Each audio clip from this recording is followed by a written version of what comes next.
anyway, it's time to do a little Boomer City, USA exploration, Marylou, and it was up to you to pick the location today and the topic of what we're going to check into. So where are we going in Boomer City? Well, we thought for our first episode, we'd go to a place that really defines the Boomer generation.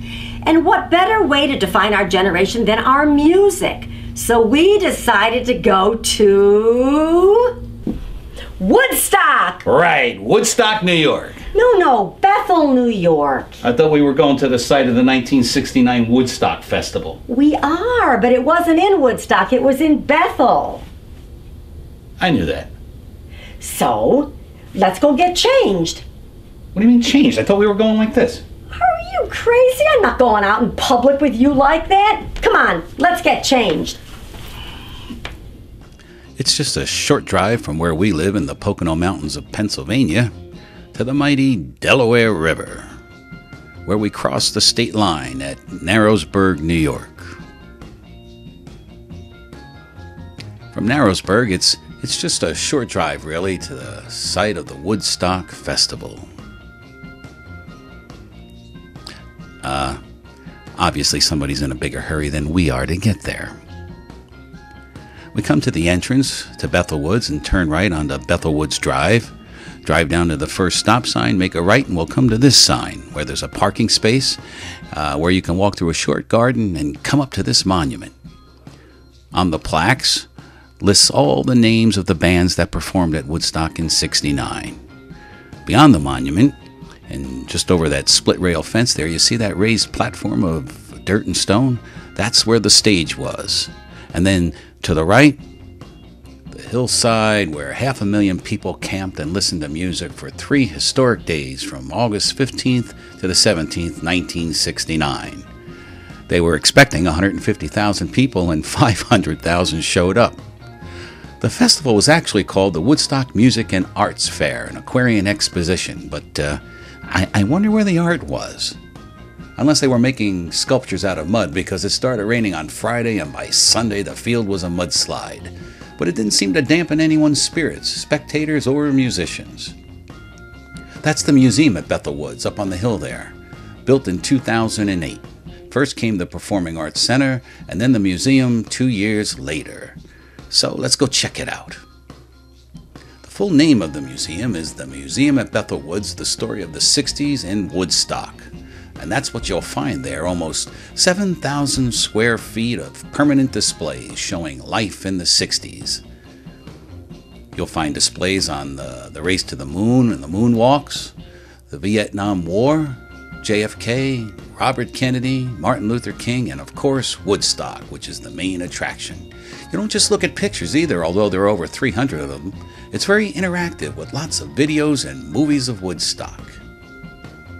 Behind the museum building is a small outdoor amphitheater called the Terrace Stage. Well, not that small, it holds about 1,000 people. And beyond that is the large amphitheater, which holds 4,500 people under the pavilion and another 10,000 plus on the lawn.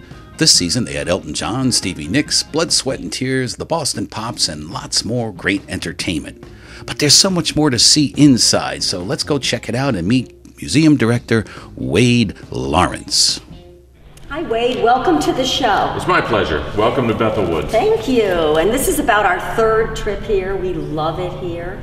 And we want to make sure that all the people out there know all about Bethel Woods, too. So we're here right now in the Event Center. Is that right? Event Gallery. Event Gallery, which we kind of call the round room because it's round. And obviously. And what I want to do, though, is talk to you a little bit about the place in general. And this is called the Museum at Bethel Woods? That's correct. Is that the correct name? That's the correct name. Not the Hippie Museum? Not the Hippie Museum, and not the Woodstock Museum. There's actually a museum in the town of Woodstock called the Woodstock Museum. But we are at the location of the Woodstock Music and Art Fair, the 1969 Woodstock Festival, which is actually about, 70 miles southwest of the town of Woodstock? But we're the Museum at Bethel Woods. Okay, and there's kind of a subtitle, The Story of the 60s in Woodstock. Yep. So it's not just about Woodstock, the museum, it's about the 60s also. Well, you know, we started out wanting to interpret Woodstock. There's a lot of Woodstock fans out there. People make the pilgrimage to this place. They've been coming here for 42 years already, just to pay homage to the history of the place. So they were coming for 42 years to look at a field. That's right. There was nothing here, nobody to welcome them, and no advertising. It wasn't on any maps. They just came. And we decided, you know, there needs to be a museum here to interpret that whole era of the 1960s, to put that Woodstock Festival into some context. It wasn't just something that just landed here in Max Yasker's farm. It was something that was sort of a natural progression from the way society was happening. The 60s, I mean, think of it, the Beatles, Bob Dylan, hippies, drugs, the whole counterculture, anti-war movement, all of those things that was a kind of a stew of society. And in 1969, 4 guys got together a big rock festival, a 3-day rock festival here in the countryside of Sullivan County, New York. And 500,000 people showed up. And they only thought like 150,000 were going to come. Well, it kept getting bigger and bigger. They originally thought it would be about 50,000. That'd be optimistic. And by the time a month before the festival, they'd already sold over 100,000 tickets. So they knew it was going to be big, but they had no idea it was going to be as big as it was. Of course, traffic jams, lack of sanitation facilities, lack of food, the rain, everything that could go wrong went wrong.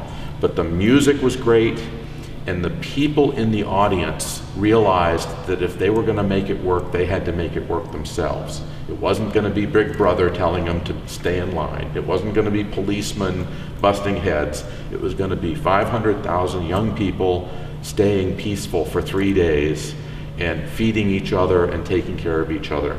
And that comes through in the museum exhibit, that there's that optimism. Face it, the late 1960s with the war in Vietnam, the civil rights movement, all of those, the assassinations in 1968 of Martin Luther King and Bobby Kennedy, it was not a good time to live here in America. It was an awful time. And Woodstock was one of those shining moments when there was optimism. We can change the world, and we can change the world by just changing our attitude and embracing peace and love. And the museum puts that into a historical context. And we don't spout any one political idea. We're not trying to turn people into hippies. We're not telling anybody that doing drugs is a great thing, because obviously it has big problems, causes big problems. But what we are trying to do is say, believe in something, take action. If somebody can come through our museum and get inspired by the nostalgia of the music or the clothing or the TV shows of the 60s, that there was something of the 60s that was worth reviving or keeping alive, and then go back into their own communities and do something about it to make the world a better place. Boy, we've succeeded. It's for all people, whether they're baby boomers or 20-somethings or teenagers, to find out about an important era in our history and to draw the connections between what happened 42 years ago and what's happening today, and realize, oh, there's something we can learn from that era. And have fun doing it. It was a fun period. I mean, the music, the fashion, it was I mean, how can you beat the music of the 60s? You can't. So can we go and have a look at Sure, let's do it. Museum? So we're in the museum now, and this is the permanent exhibit, everything that's here? That's right. Okay, so can you tell me a little bit about what we're standing in front of here and what else we can see? Yeah, we've just walked through an area that talks about the 60s, about what it was like to live in suburbia in 1960, and John F. Kennedy passing the torch to a new generation, all of those context things. Now we're in 1967. Haight-Ashbury, psychedelic music, music. The way we listen to music is different. It's not singles and it's not AM radio anymore. It's albums and it's FM. It's underground radio, and DJs play whole albums and cuts that you never heard before. And music is exciting, and it's not corporate at all. It's every DJ has his own spin on things, and you know, we try to capture that in the museum. We've got a lot of color, a lot of music, a lot of things going on, and it's fun to watch people come through this part of the museum, because typically from a distance you'll see somebody doing this, and you don't hear what they're saying, but you know what they're saying is had it, and or have it. That's exactly right. That's exactly right. And it's another thing that's really fun in this part of the museum is to see grandparents and grandchildren. The young kids maybe listen to rap, or they listen to whatever the popular music is today, and maybe they've heard of the Beatles, maybe they've heard of Bob Dylan, but Grandpa and Grandma have those stories of what it was like to grow up in the 60s. And this is the music they listen to. And you know, a lot of this music is still on the radio, and young people are still listening to it as sort of an alternative to what they're hearing on the regular radio. And we try to draw that out of people. The best part about this museum is it starts conversations. We see a lot of interaction between people, pointing out things to one another, and it triggers stories about what they remember growing up, or musical styles or fashion styles that they like, and it brings a lot of things out of people.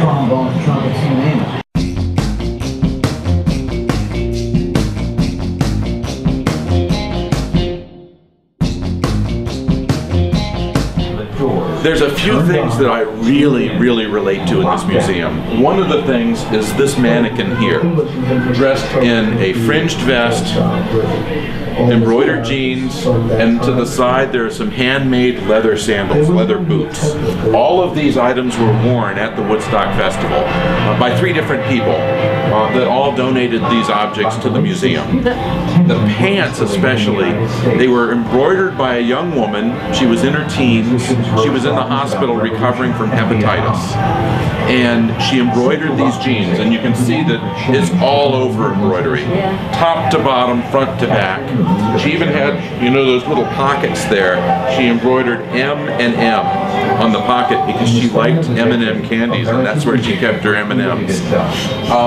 But this is one of my favorite installations because of the cool pants and the fact that this woman believed that they belonged here and donated them so that we could share them with the rest of the world. But if you look at the other clothes in this display, these are indicative of what people wore in the 1960s. This is a typical Jackie Kennedy type. Oh yeah.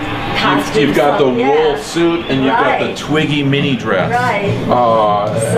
You know, it brings back memories. Did you have the white go-go boots? No, but I knew people that did. But I'm sure I had a dress like that. I'm sure I did. I certainly had a fringed vest. Is this place cool or what? Oh yeah, we have so much more to show you. Yeah, but we're out of time. Don't worry about it though, because the rest of our trip out to Bethel Woods Museum is in episode 2. And episode 2 is already available online. So all you have to do is go back and click on it to see the rest of the trip out there. That's it for this show. Come back and see us again right here in Boomer City, USA. See you soon. Bye-bye.